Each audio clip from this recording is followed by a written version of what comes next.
Hello friends, good evening. কেমন আছো তোমরা সবাই? সুমনা ব্লগের পক্ষ থেকে তোমাদের সকলকে স্বাগত। তো ভুল বললাম, এখন গুড ইভিনিং না, এখন বাজে 9:30 কি 9:45। আমি দেখো সন্ধ্যাবেলা সব কাজ রান্না বাড়া সব করে নিয়েছি, অনিশকে পরিয়ে নিয়েছি, রেডি হয়ে নিয়েছি। আমি 8:30 থেকে 9টার মধ্যে আমি রেডি হয়ে গেছি, কিন্তু ঠিক যেই সময়ে বাড়ি থেকে বেরোবো ঠিক তখনই মেঘ উঠে গেছে আর ঝড় হচ্ছে শুরু। তো ধুলো বাইরে ভর্তি হয়ে গেছে। তো আমি যাব একটু পাশেই চড়ক মেলাতে। তো তোমরা দেখতে থাকো, আশা করছি ভালো লাগবে। আমাদের চড়ক মেলা এই প্রথম আমি কিন্তু দেখতে পেলাম ঘোড়া। আমি শ্বশুর বাড়িতে এসে বিয়ের আগে কিন্তু আমি প্রতি বছর আমাদের ওখানে চড়ক ঘোড়া দেখেছি, কিন্তু এখানে কি বলতো একটু রাত করে চড়কটা ঘোরে। তো আমি এই জন্য প্রতি বছরই আসি, কিন্তু দেখতে পাই না, সন্ধ্যার দিকে আসি তো রাত করে আসা হয় না। তো এবারে দেখো ঝড় বৃষ্টির জন্য কিন্তু আমি এবারে কিন্তু সকালের দিকে সন্ধ্যাটায় আসতাম, কিন্তু ঝড় বৃষ্টিটা আসার জন্য আমার লেট হয়ে গেল আসতে। ওই দেখো কেমনভাবে বিদ্যুৎ চমকাচ্ছে দেখেছো, আর আকাশে তো মেঘ হয়েছে, ঝড় উঠে গেছে। তোমাদের দাদাভাই দোকান থেকে বললো যে এখন রেডি হয়ে কোনো লাভ নেই, এখন যাবে না, কেননা খুব ঝড় উঠেছে, বাড়িতে সবাই চলে যাচ্ছে। এই দেখো সব কিছু গুছিয়ে নিচ্ছে, আমরা গিয়ে দেখি কি সব কিছু গুছিয়ে নিচ্ছে। তো অনিশের বায়না যে চলো আমরা ওখানে আগে ঠাকুর দর্শন করে নিলাম, শিব বাবাকে দেখে নিলাম, চড়কের ওখানে দেখে ঘুরে তারপর এইখানে আসলাম আমরা অনিশের জন্য খেলনা কিনতে।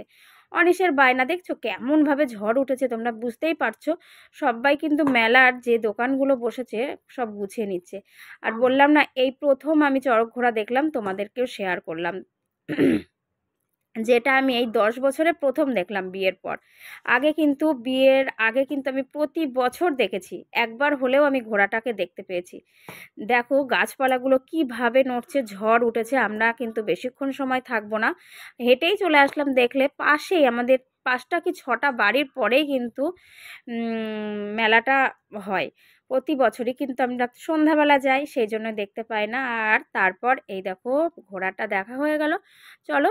আর আমার কিছু খাবো না ভেবেই নিয়েছিলাম, তো তবুও তো চলেই আসলাম। মেলাতে আসবো তবু কিছু খাবো না, এটা বললে হয়?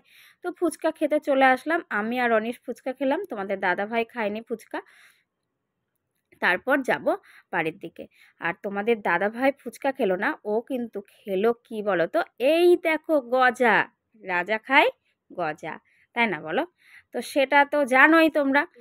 তো গজা খেয়ে নিল, আমাকেও বলছিল খাওয়ার কথা, কিন্তু খেলাম না। আর অনিশের বায়না পাঁপড় ভাজা নেবে। বললাম ঠিক আছে নাও তাহলে, পাঁপড় ভাজা নিয়ে বাড়ির থেকে চলো। আর আমার বাড়িতে রান্না করাই ছিল, এসে খাওয়া দাওয়া করবো বলে সেইভাবে। আর ঝড়ের জন্য আর অনিশের জন্য একটা খেলনা কেনা হলো, তো তাড়াতাড়ি করেই বাড়িতে চলে আসলাম। তো tata bye bye, good night, ভালো থেকো, সুস্থ থেকো, সাবধানে থেকো।